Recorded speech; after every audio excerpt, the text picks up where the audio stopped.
जय जगन्नाथ सांग मैंने लास्ट जो भिडटा था सेटा ओडिशार एनसिएंट हिस्ट्री उपर थिला जो थरे कि मो 75टा मोस्ट इंपोर्टेंट क्वेश्चन को आपन सहित शेयर करथिली। आज मेडिएवल हिस्ट्री रो मोस्ट इंपोर्टेंट 50टा क्वेश्चन आपन मन सहित शेयर करियो जाउची। Question number 1, which ancient source mention the tribe Gangaridai बा Gangaridai living on the bank of Ganga. एटा को एंशिएंट ट्राइब एटा डिस्क्राइब करछि गंगारीदई विषय रे। एटा होछि आंसर होछि मेगास्थनीकर इंडिका। मेगास्थनी को समय आस्थिले ना चंद्रगुप्तଙ୍କ समय आस्थिले। Who was the first independent later Ganga king to take the title त्रिकलिंगाधिपति? किए थिले? आंसर होछि अनंत वर्मन वज्रहस्त 5। एटा होछि answer. Who was the first independent ruler of later Ganga जे कि नहीं त्रिकलिंगाधिपति? आंसर होछि Ananta Varman Vajrahasta 5। Next question, the long term conflict between the Ganga and the Somavanshi was temporarily settled between the Devendra Varman Rajarajadeva married Rajasundari the daughter of which Chola king. अर्थात ये question माने होची जो long term कॉन्फ्लिक्टटा चलथिला बा लड़ाईटा चलथिला गंगा और सोमवंशी मानक भितरे, तो सेटा टेम्परेरीली सेटल्ड हला केमिति ना देवेंद्र वर्मन राजराजदेव जे कि थिले गंगा राजा से मैरिज करथिले सदर्न इंडिया रो काहांकर झियो जा नाम थिले कि राजसुंदरी। एटा आंसर होची राजेंद्र चोल सेकंड। एटा टिके भूल अछि। The long term conflict between the Ganga and the Somvanshi Etah हबनी, Etah answer हबो चोल। एटा चोल आंसर माने एटा होची Rajendra Chola second. The long term conflict between the Ganga and the Chola was temporarily settled when Devendra Varman Rajarajadeva married to Rajasundari the daughter of Rajendra Chola second.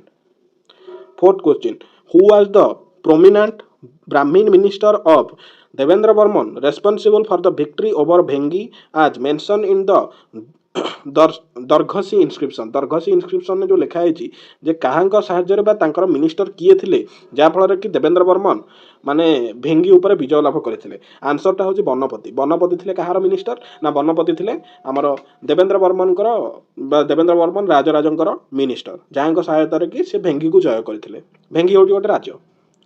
एटा को inscription में अछि? Dirghasi inscription में। Question number 5, which famous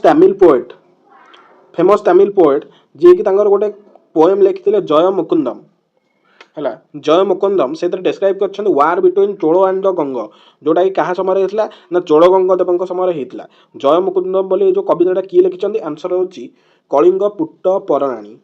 Kalinga puttu परराणी बा कलिंग पुट्टपा रानी। कलिंग पुट्टपा रानी तांको ना सी लिखिथिले। एटा कोन डिस्क्राइब करछन्ती जय मुकुंद बोली से गोटे कविता लिखिछन्ती जो थरे कि हमर गंगा वंशर आ चोल मानक भितरे हेतबा जो लड़ाई बा वार टाको से डिस्क्राइब करछन्ती।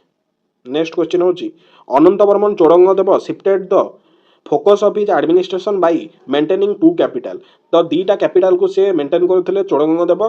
तो गोटे थिला एठे देइते कलिंग नगर, ताहले अलगा आउ सेकंड कैपिटल ना कोन थिला ना सारंगगढ़। सारंगगढ़ वर्तमान कोठे अछि? एटा आंसर होची बारंग। एटा भी इंपोर्टेंट हबो। बारंग ठारे अछि सारंगगढ़ वर्तमान।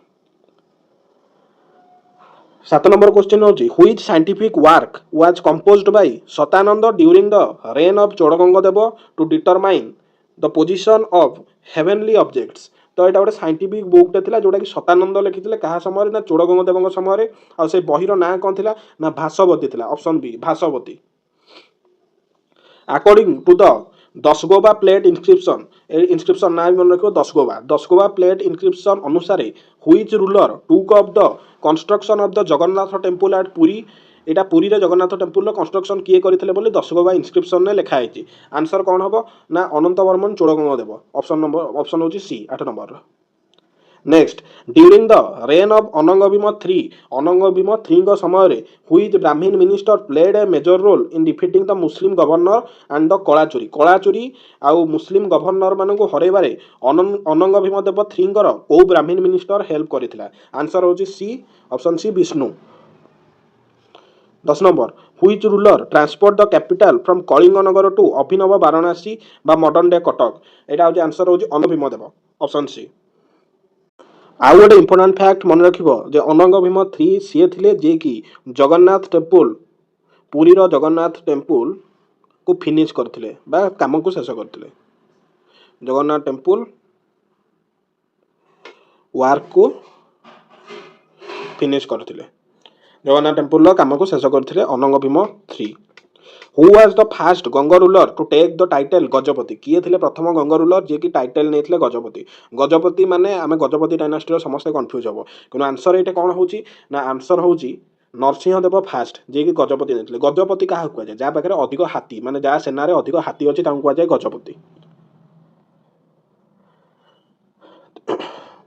The famous Sun Temple of Konark was built during the reign of which king? कहा समय कोणार्क सन टेम्पल हेतला ये भी होची answer Narasimhadeva 1 Which court poet wrote Ekavali किए लिखिथिले माने court poet work that describe achievement of king Narasimhadeva 1 तो नरसिंहदेव 1 कर बा हमर जे कोणार्क मंदिर करथिले नरसिंहदेव कर कोर्ट पोएट किए थिले जे एकावली लिखिथिले आंसर होची विद्याधर लिखिथिले एकावली जे कि नरसिंहदेव कर कोर्ट पोएट थिले माने राजकवि who was the last ruler of Ganga dynasty जोटा कि जानकर रेन थिला रेन माने जानकर राजूती समय थिला 1414 रु 1435 आंसर होची ऑप्शन ए भानुदेव 4 होचंदे last ruler of Ganga dynasty next in the Ganga administrative system what was the title of minister of war and peace एटा टिके मिस्टेक हे माने तळकु पळे आछि तो वार एंड पीस होची गोटिए तो minister of war and peace Ganga administration ने कहा कुआ होतला ताको कुआ होतला कोन से ना रे ना संधि विग्रहिका संधि जे करे माने कोन ट्रिटी जे करियो वार रो ट्रिटी जे करे से जो ता ना संधि विग्रहिका बोली कुआ होतला नेक्स्ट क्वेश्चन होची 16 number who was the founder of the Suryavanshi Gajapati dynasty रो फाउंडर किए थिले answer B Kapilendra Deva before becoming king Kapilendra Deva serve as the minister of which last Ganga ruler आमे लास्ट गंगा रूलर एबे ही पढिथिले भानुदेव 4 तो भानुदेव 4 कर मिनिस्टर थिले तांकू तापर धोखा देकी मारी देथिले कपिलेंद्र देव पुनी कपिलेंद्र देव वर्तमान गजपति साम्राज्य प्रतिष्ठा करिवे तो फाउंडर ऑफ गजपति किए ना कपिलेंद्र देव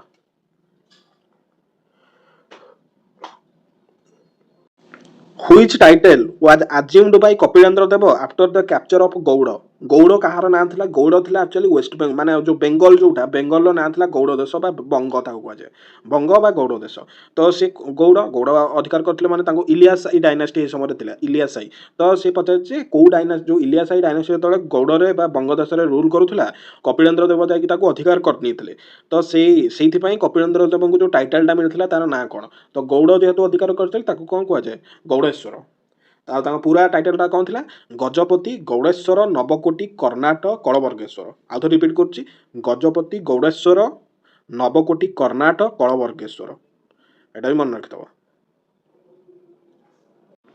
19 number question according to the document the Gajapati empire during its peak extended from which river in the north to which river in the south तो गजपति डायनास्टीटा जेतले पूरा पीक लेवल रे थिला माने पूरा साम्राज्य पूरा विस्तार करि थाए सेही समय रे से कोठु को पर्यंत विस्तृत थिला आंसर होची ऑप्शन बी भागीरथी बा लोयर गंगा रो कावेरी पर्यंत हला गंगा ठारू कावेरी पर्यंत कावेरी हमर कोठ रहलानी हमर तमिलनाडु आंध्र प्रदेश पाखापाखि पूरा तळ बड़ रे तमिलनाडु पाखरे तो एते बड़ साम्राज्य हम ओडिसा रे से समय रे थिला का समय ना कपिलेंद्र देव सेटा साम्राज्य को माने प्रतिष्ठा करथिले भलिया next 20 number Kapilendra Deva is credited with writing which famous Sanskrit play Kapilendra Deva को गोटे फेमस संस्कृत प्ले बा नाटक को लिखिथिले आंसर होचे ऑप्शन डी परशुराम विजय कोन हो ना Parshuram Vijay 21 number who was the famous poet known as आदिकवि who wrote the Odia Mahabharata during the reign of Kapilendra Deva आदिकवि भाव में किए परिचित सारला दास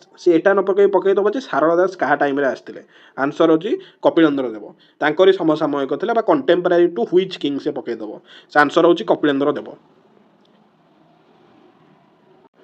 next question Purushottam Deva ascended the throne in 1467 according to the document his elder brother was challenged him for the throne what was his name तो तांकर माने question टा पचार जे पुरुषोत्तम देवंकर बड़ भाई नाम कौन थिला बा तमे क्वेश्चन टा एभलिया भी नै परिबो जे कपिलेंद्र देवंकर बड़ पुअर ना कौन थिला आंसर होची ऑप्शन बी हम्बीरा थिला तांको ना 23 number the legendary Kanchi Kaveri expedition is associated with which ruler Kanchi Kaveri जो यात्राटा थिला हेटा कहा सहित रिलेटेड एटा आंसर होची पुरुषोत्तम देव ऑप्शन सी पुरुषोत्तम देव जो कांची कावेरी माणिक गौडुणी आसीबो सेही विषय एटा डिस्क्राइब करा जायछि 24 number Which queen was the daughter of Saluva Narasimha and married Purushotama Deva after the Udayagiri conflict? तो उदयगिरी कन्फ्लिक्ट पर सालुव नरसिंह देवଙ୍କର से जो तांको झियो थिला तांको ना कोन थिला जे कि पुरुषोत्तम देवଙ୍କୁ विवाह करथिले आंसर होची पद्मावती पद्मावती पुरुषोत्तम देवଙ୍କୁ विवाह करथिले जे कि सालुव नरसिंह देवଙ୍କର झियो थिले under which ruler did the famous Panchasakha बा फाइव फ्रेंड पंचसखा जे थिले हमर ग्रुप ऑफ पोएट फ्लोरिस्ट तो जो पंचसखा बोली हमर जो पंचसखा पांच जण थिले से माने कहार समसामयिक बोली एटा पचरा आइछि पंचसखा कहार समसामयिक थिले आंसर होची कोन ना प्रताप रुद्रदेवଙ୍କ समय पंचसखा माने आस्थिले next 26 number question which Vijayanagar emperor invaded Odisha and capture Udayagiri fort in 1513 एटी आंसर होची कृष्णदेवराय बा कृष्णदेवराय कहा समय अटैकटा करथिले एटा थिला प्रताप रुद्र पीआर लिखि दउची प्रताप रुद्र पीआरडी प्रताप रुद्र देवଙ୍କ समय अटैक हेतला आ से उदयगिरी केप को माने उदयगिरी हमर जो फोर्ट टा को नै जेतले उदयगिरी फोर्ट आ केप अलगा उदयगिरी टा हमर जोटा अछि केप सी अलगा 27 नंबर क्वेश्चन होची 1519 treaty between Prataparudra and Vijayanagar empire established which river as the boundary between the two state तो विजयनगर राजा थिले हमर कृष्णदेवराय आ प्रतापरुद्र देवଙ୍କ भितरे जो गोटे ट्रिटीटा हेतला फाइनाली ट्रिटी हेला परे बा संधि हेला परे तांको दीटांग माने जो राज्य जे ओडिसाटा एठू ए पर्यंत रहिला आ हमर विजयनगरटा एपटू माने तळकू रहिला तो ता मझिरे किए बाउंड्री करथला एटा होची आंसर होची कोन कृष्णा नदी केमिति सहजरे मन रखिबो ना कृष्णदेवरायଙ୍କ समय कृष्णा नदी 28 नंबर क्वेश्चन होची the famous law book Saraswati Vilasam is attributed to which ruler तो this was actually written by Lakshmidhar बोली जनक द्वारा एटा एक्चुअली रिटर्न करा जायतला किंतु एटा क्रेडिटेड करा जाय किए एटा लिखिथिले बोली सरस्वती विलासम आंसर होची सेही प्रताप रुद्रदेव काइना प्रताप रुद्रदेव जने भलो पोएट थिले तो बहुत जन कोन जे एटा लक्ष्मीधर लिखिनांती प्रताप रुद्रदेव लिखिचंती एटा मन रखियो एटा गोटे की बुक थिला ना लॉ माने हमर जो आईन कानून ऊपर गोटे बुक थिला से समय राजा माने जो आईन कानून करथुबे से विषय कोन गोटे थिबो Who was the last ruler of the Suryavanshi dynasty killed by his minister in 1541 AD? Answer होची कखारुआ देव को किए मारिथिले सेटा किए मारिथिबे ना गोविंद विद्याधर ताको गोविंद विद्याधर ही मार देथिबे तापर गोविंद विद्याधर मारला पर तापर पुणी आसीबे आउ जने नुआ रूलर आसीबे तापर आसीबे हमरो से जो मुकुंद देव पर आसीबे तो एई भलिया तालिबो क्रोनोलॉजिकली नेक्स्ट क्वेश्चन एटा देइस तो 30 number Which minister killed the last Gajapati ruler and founded Bhoi dynasty? किए ना गोविंद विद्याधर तांको किल कर देथिबे Which dynasty ruled primarily in Khordha for approximately 170 वर्ष किए खोर्धा रूल करथिला एटा आंसर होची भोई डायनास्टी तो 32 नंबर क्वेश्चन दा होची Who was the minister of Chakravarta who killed two Bhoi kings to declare himself as king in 1560 Etah answer कोन हो ना मुकुंद देव तेलंगा मुकुंद बोली मध्ये तांको कुआ जाय in which year did the first Muslim control over Odisha accord under Sulaiman Shah Karrani एटा ए नाटा बहुत इंपोर्टेंट एटा मन रखिबो सुलेमान शाह करानी जे कि गोटे मुस्लिम थिला फर्स्ट टाइम पई से बेंगल लो थिला बेंगल लो अटैक हेतला एटा 1568 एटा भी मन रखिबो who is considered the last Hindu king of Odisha answer होजो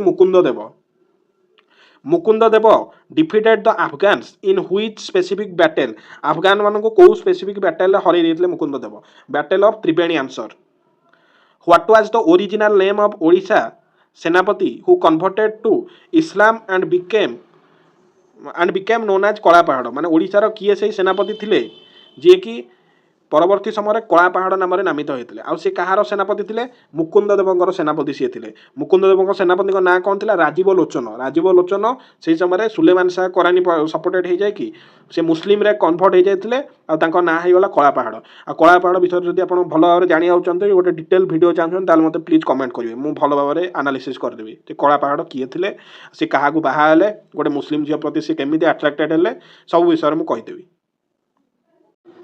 37 number which famous temple was plundered by Kala Pahad इन 1568 देख कला पहाड़ दीटा टेम्पल को प्लंडर करथिला गोटे होची पुरी रो जगन्नाथ टेम्पल आ गोटे होची कोणार्क रो सन टेम्पल तो सन टेम्पल ऑफ कोणार्क काहेकि ना एटे जगन्नाथ टेम्पल ऑप्शन नाही तो दीटांग से टेम्पल प्लंडर करथिला प्लंडर माने लुटिबा হু কিল্ড কଳାପାହାଡ଼ ଇନ୍ ଦ ଇୟର 1572 ଏଇଟା ହେଉଛି ମହାରାଜ କଂସ ନାରାୟଣ 1572ରେ କଳାପାହାଡ଼ ବା ରାଜୀବ ଲୋଚନ ରାୟକୁ ମାରିଥିଲେ। In the treaty of Cuttack 1575 Daud Khan Karrani was allowed to keep Odisha but which territory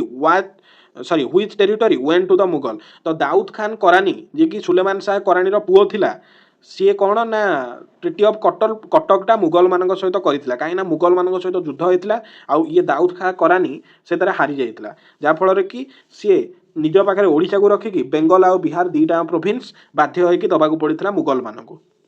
40 number in which battle was Daud Khan Karrani totally excluded from the game of throne. ମାନେ ଟୋଟାଲି ସିଏ ମାନେ ଗୋଟେ ରାଜା ହେବାକୁ ଯୋଗ୍ୟ ହୋଇନଥିଲା, ପୁରା ଓଡ଼ିଶାରୁ ହିଁ ବାହାର କରିଦେଇଥିଲେ। ଆନ୍ସର ହେଉଛି battle of Rajmahal.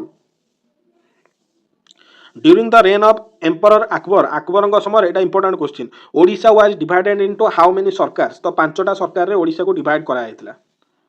Then which city was the centre of all administrative activity during the reign of Shahjahan. Shahjahan समय रे टोटल सब the centre of administration Odisha रा को माने शहर को कहा होतला। एटा आंसर हो option C Cuttack. Which Mughal governor of Odisha defeated Mukundadeva one of Khurda during the reign of Aurangzeb. एटा कार आंसर कौन हबो ना खानी दुरान हबो answer. Next 44 number question who separated Midnapore जोटा कि हमर वेस्ट बेंगल रे वर्तमान अछि, एटा आगु ओडिसा रे थिला, फ्रॉम द सूबा ऑफ ओडिशा इन 1703। आंसर हो मुर्शिद कुली खान ओडिसा रो मेदिनपुर टाको सेपरेट कर देथिले। तापर मोहम्मद ताकी द डेप्यूटी गवर्नर माने ओडिसा रो जन डेप्यूटी गवर्नर बिल्ड ए कदम रसूल। मोहम्मद ताकी एटा इंपोर्टेंट हो, मोहम्मद ताकी गोटे कदम रसूल बिल्ड करथिले in which district of Odisha बा which city of Odisha. Etah answer हो बालेश्वर ठारे मोहम्मद ताकी गोटे कदम रसूल को बनैथिले। एटा भी इंपोर्टेंट, एटा एग्जाम रे पचार देई पारे। Alivardi Khan capture Odisha after defeating which weak successor in the battle of Giria रे काहाकू हरे कि अलीवर्दी खां ओडिशा को कैप्चर करथिले। आंसर होची सरफराज खान जे गोटे वीक सक्सेसर थिला। तो अलीवर्दी खान माने गोटे वीक सक्सेसर सरफराज खान को हरे कि हमर बैटल ऑफ गिरिया रे हरैथिले आ बैटल ऑफ गिरिया रे जितला परे से कैप्चर करथिले ओडिशा को। Effective Maratha administration of Odisha began in 1751 during the rule of कहा समय ना एटा होची रघुजी भोसले समय मराठा रूल आरंभ होइतला ओडिशा रे। अंडर मराठा रूल द मुगलबंदी रे समय कौन माने थिला, मुगलबंदी जो एरियाटा हेटरे कौन थिला। तो एटरे थिला आंसर होची कोस्टल डिस्ट्रिक्ट सहित 150टा प्रगणा। तो कोस्टल डिस्ट्रिक्ट जो थरे कि 150टा प्रगणा थिला मुगलबंदी मराठा समय रे। Who was the first Maratha subedar in Odisha. First Maratha subedar किए थे ओडिशा रे शिव भट्ट बा शिव भट्ट भी तांको कहे शिव भट्ट ओडिशार प्रथम Maratha subedar. Last question which administration is credited with introducing the pilgrim tax for the first time in Odisha. तो प्रथम थर पई ओडिशा रे तीर्थयात्री कर को माने एटा को लागू करथिले। आंसर होची मराठा माने। आ गोटे इंपोर्टेंट कथा मन रखिबो मराठा माने होचंदी से माने जो माने कि रथ यात्रा को फर्स्ट टाइम पई हम ओडिशा रे माने पॉपुलराइज करथिले। आरंभ कर नथिले किंतु माने वर्ल्ड वाइड रे पॉपुलराइज करथिले मराठा माने रथ यात्रा को। तो सेशन टा यदि भल लागिला प्लीज कमेंट करिवे, लाइक आउ शेयर आउ सब्सक्राइब करिवे। Thank you very much. जय हिंद जय भारत।